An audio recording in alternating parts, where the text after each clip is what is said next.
Hi and welcome back to the channel. You'll find a link in the description to part 1 of my anthology horror movie overview thing. I did that 1 month ago, actually a year ago, so it's time for part 2. I'm looking at 5 movies this time, and one of them is a deep cut from the 1950s, about which I knew nothing until I started researching for this video. I'm going to leave that one for last. I have to start with this 1962 Roger Corman Edgar Allan Poe joint produced for American International Pictures. The script is by Richard Matheson, so you know it's good. It stars Vincent Price in all 3 stories, along with Peter Lorre and Basil Rathbone. And while to a modern audience it isn't particularly scary, it does give us a really interesting insight into Vincent Price as an actor. Morella, the first of the stories, is dark and melancholy. Price plays a man called Locke, who lives in an old castle. His daughter Lenora, whom he abandoned as a child, returns to the castle. You are my father. Yes. What do you want here? She's dying of consumption. At first, Locke shuns her, telling her she killed her mother in childbirth, but they do reconcile, and Lenora finds that her mother Morella's body is still laying in the bed where she died, strangely preserved. The spirit of the vengeful Morella wants her revenge. This is the shortest of the 3 stories in this movie, but watch it closely. Price as the haunted Locke is really good. The change Locke undergoes as he gets to know his daughter is superbly done, but his shock and anticipatory grief as he finds out she's dying lands hard. The ending of Morella is entirely predictable but satisfying because we believe in the character of Locke. The Black Cat gives us Peter Lorre using his gift for comedy as a drunken wine buff Montresor Herringbone, who treats his beautiful wife Annabelle poorly. After stumbling into a competitive wine tasting competition, he befriends a wine taster, Fortunato Lucrezi, played by Price. Yes. My name is Fortunato Lucrezi, at your service. Montresor Herringbone! After helping Montresor home, Fortunato meets Annabelle, and they start an affair. When Herringbone finds out, he plans his revenge. The foppish Fortunato, whom Price based on an Ernie Kovacs TV character Percy Dovetonsils, is fun to watch. Price plays him very broadly and gleefully. Fortunato is completely over the top, and you can tell that Vincent Price is enjoying himself. So too is Peter Lorre. They play off each other in a way that's amusing to watch. The third story, The Facts of the Case of Mr. Valdemar, has the same feeling you get from Mario Bava's Black Sabbath. Price plays Valdemar, a man dying of a painful illness, who hires a mesmerist, Carmichael, played by Basil Rathbone, to help him with pain management. His much younger wife, Helene, played by Deborah Paget, is devoted to Valdemar, but Carmichael has his own agenda. Mr. Valdemar has consented to be mesmerized in articulo mortis, which is to say, At the point of death. Carmichael succeeds, but not in the way he expects. Price again gives us a very different character in the pain-racked and emotionally tortured Valdemar. Of the 3 stories in this movie, this one lands the best, with Valdemar's voice from beyond the grave, and the icky, terrible comeuppance for the lustful, boastful Carmichael, really taking it up a few notches. My takeaway from rewatching Tales of Terror was the range of Vincent Price's acting. It's definitely one of the lesser Roger Corman Edgar Allan Poe adaptations, but it's worth watching closely next time you get the opportunity.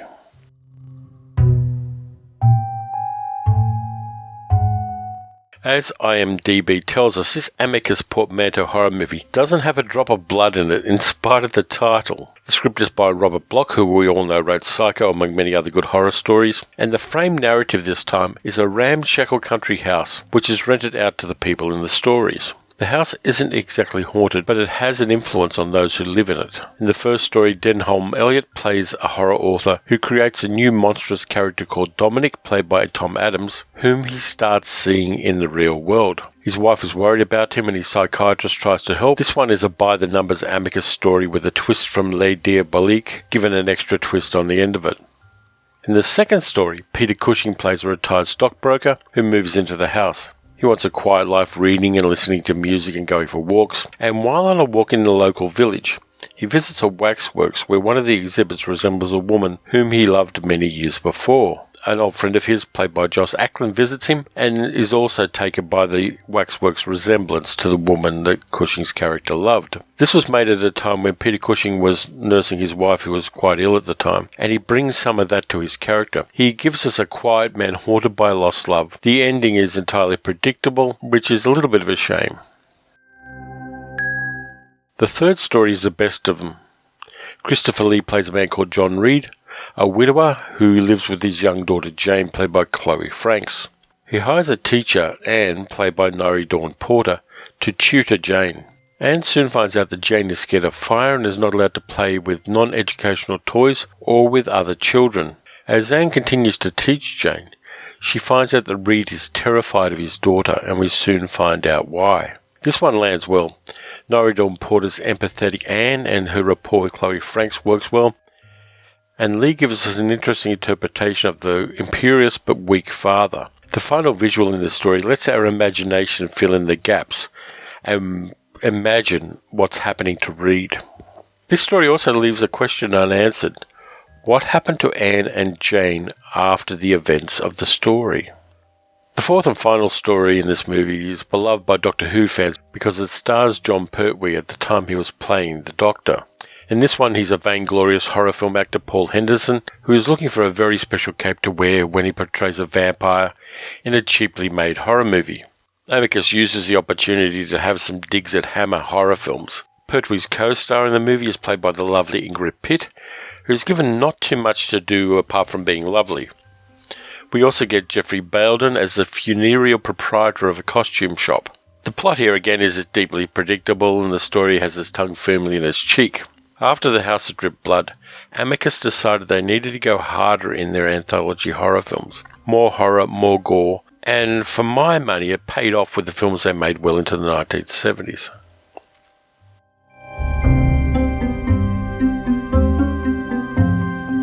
George A. Romero and Stephen King were a match made in heaven for 1980s horror fans, basing the film on a combination of some of King's short stories and the look and feel of 1950s EC horror comics.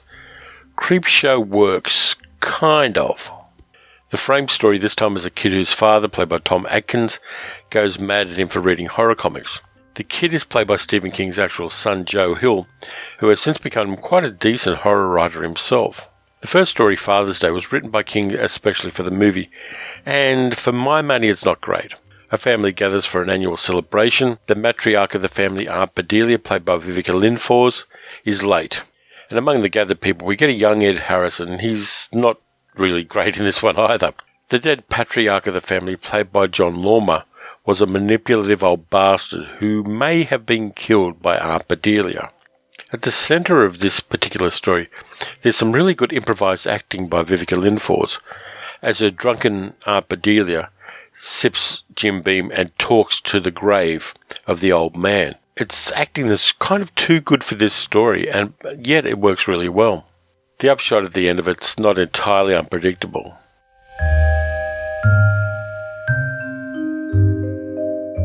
The Lonesome Death of Geordie Verrill, the second story, is just awful. Stephen King himself plays the titular character, and he plays a guy like Red Skelton trying to play Lenny in Of Mice and Men.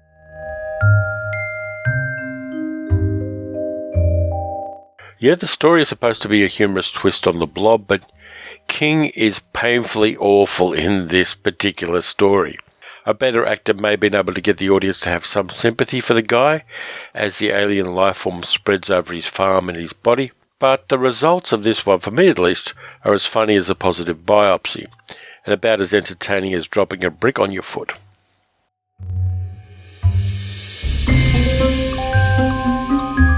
It's essentially a two-hander with Leslie Nielsen in serious mode as a psychotic rich man, Richard Vickers, who plots and takes his revenge on his wife Becky and her lover Harry, played by Ted Danson. It's difficult for us now not to see Leslie Nielsen through the lens of his comedy roles, and the same to a certain extent for Ted Danson, but in this one they work well together. The technologically mediated revenge works, and the revenge on Vickers' revenge, when it comes, is suitably creepy, enhanced by Tom Savini's great makeup, which is accurate for corpses immersed in water for a long time.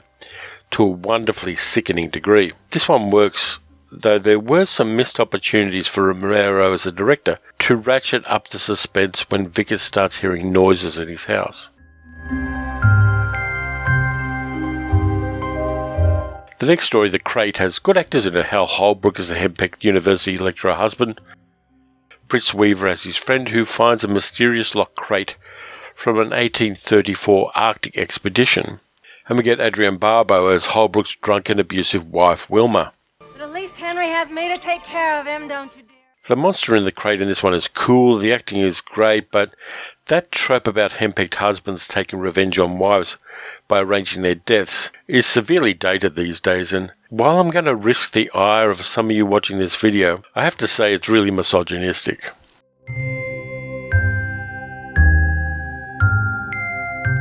The final story is pretty much a single-handed, with E.G. Marshall playing a wealthy, misanthropic germaphobe called Upson Pratt, who lives in a high-tech apartment with CCTV cameras and electronic locks. Pratt, unfortunately, has a plague of cockroaches in his flat. That's pretty much all you need to know, because the story rolls downhill from there. The effects work by Savini and his team is solid, and apart from the hordes of bugs, this one's kind of like a middling good episode of Rod Serling's Night Gallery. It's there for the ickiness factor of all of the bugs and nothing more. We then get an epilogue where garbage collectors, one of whom is played by Tom Savini himself, finds the kid's comic book, and we get an ending where the kid gets revenge on his father. For me, unfortunately, Creepshow didn't work on a rewatch. The frames shaped to look like comic book panels took me out of the narrative more often than they enhanced the experience. Others may disagree, but for me it's too self-consciously kitschy in a way that reduces the horror and reminds us unnecessarily that we're watching a movie.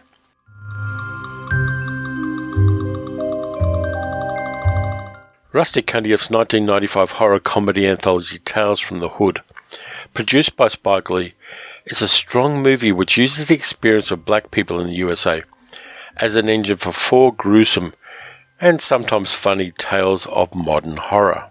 The frame story works because it knows what a frame story is supposed to do. It encapsulates the other stories while being a thing in its own right. In this case, three gangbangers go to a funeral home to pick up some drugs from the owner, Mr. Sims, played by Clarence Williams III from the old Mod Squad TV series. Mr. Sims is dressed as if he takes fashion advice from Screaming Jay Hawkins. He shows the three, Stack, Ball and Bulldog, four of his current customers, and tells the trio the story of how they died, though technically one of the four is not exactly human. The first story, Rogue Cop Revelation, lays down the fact that this movie takes no prisoners.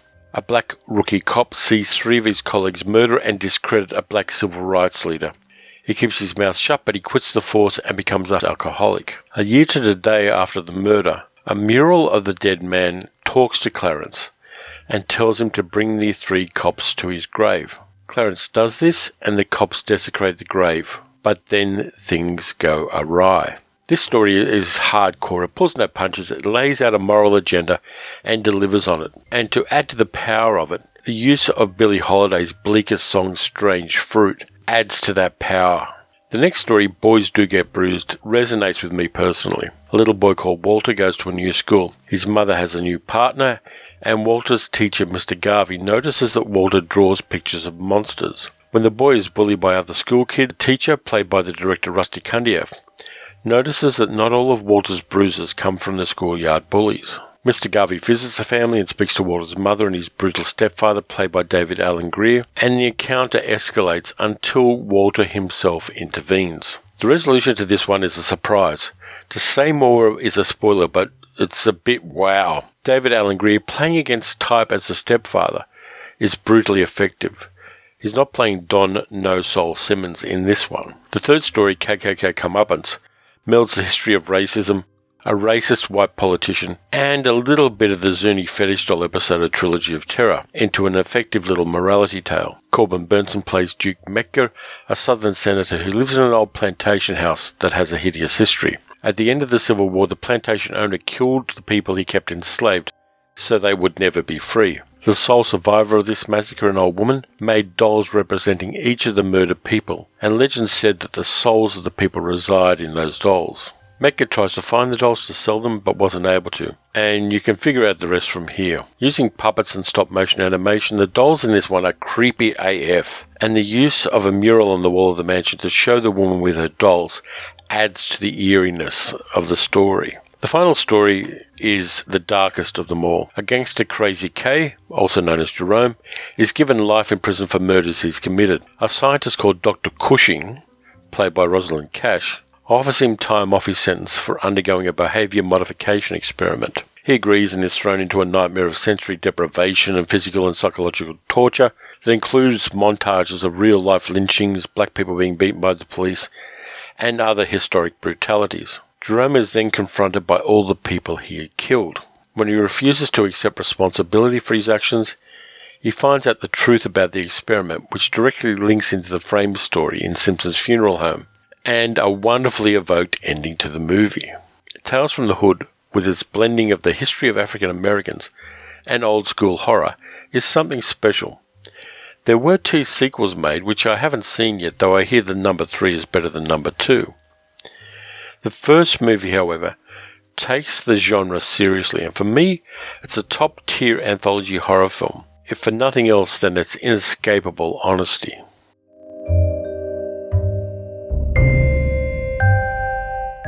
This one's a deep cut, a 1950s anthology of 3 stories, 2 of which have fantastic elements and can be considered horror. It doesn't really have a frame story, just Irish broadcaster Eamon Andrews introducing each of the stories in turn. The first tale in the picture shows a painting in a museum where various artworks have gone missing. The painting is of a house beyond a bridge. The museum tour guide discovers the glass over the painting is broken, and as he reports it, he sees a foppish man sitting admiring the painting. The man tells the guide that he's the artist and gets him to look closely at the painting, so closely that the two of them enter it. Directed by a woman, Wendy Toy, this one has an eerie atmosphere, and the world within the painting is unsettling with Dutch angles and strange decorations. And the coda at the end of the story is really unsettling in its implications. There's no gore or guts here, just creepy and atmospheric horror. The second story, based on a Brett Halliday short story, is a straight-up murder mystery with a love triangle between 2 old friends played by John Gregson and Empress Jones, and a beautiful woman called Elizabeth played by Elizabeth Sellers. Allan Bedell returns as a bartender who cracks the murder case almost by accident. It's a straightforward crime movie, and it's not bad. It's well acted, it's well presented, but it doesn't have that horror aspect to it. The third tale, Lord Maltrigo, based on a Somerset Maugham short story, is really interesting. Ostensibly directed by George Moore O'Farrell, there's some evidence that most of this was directed by the man who stars in the episode, Orson Welles. Welles plays Lord Maltrigo, the British Foreign Secretary. He's a monstrous and boastful, and he reeks of self-regard. In Parliament, Montagu humiliates a Labour opposition politician, a man called Owen, played by Allan Bedell, thereby destroying Owen's political career by making him a laughingstock. Owen, however, begins appearing in a series of humiliating nightmares that Montagu experiences, and in the real world, Owen seems to know it. This dream warfare escalates in some sometimes amusing and humiliating events, until Montagu discovers a way to end the nightmares. This is a solid little story. Montagu's psychiatrist is played by the ever-reliable Andre Morel, and Wells, with one of his many fake noses, is good as a politician. In all 3 stories, Allan Bedell plays totally different characters, and in each case does it really well. A decade later, he teamed up with Ian Hendry in Children of the Damned, but 3 cases of murder showcases his acting. He did most of his work on stage, and it's a shame he didn't do more movies because he is quite good in this film. So there are some more anthology horror films for you to look at. Thank you very much for watching. Let me know which anthology horror movies you like, and which ones you think I should do for the next one of these. If you enjoyed this video, please consider subscribing, hitting the like button and the notification bell. And you can also support the channel by donating at patreon.com/paleocinema. I will soon be doing some specific content for the Patreon supporters. And again, look after yourselves, stay safe, wear a mask. Watch some good horror movies, watch some bad horror movies. definitely watch a bit of Vincent Price because the guy was the man when it came to this kind of fiction. And I'll catch you next time.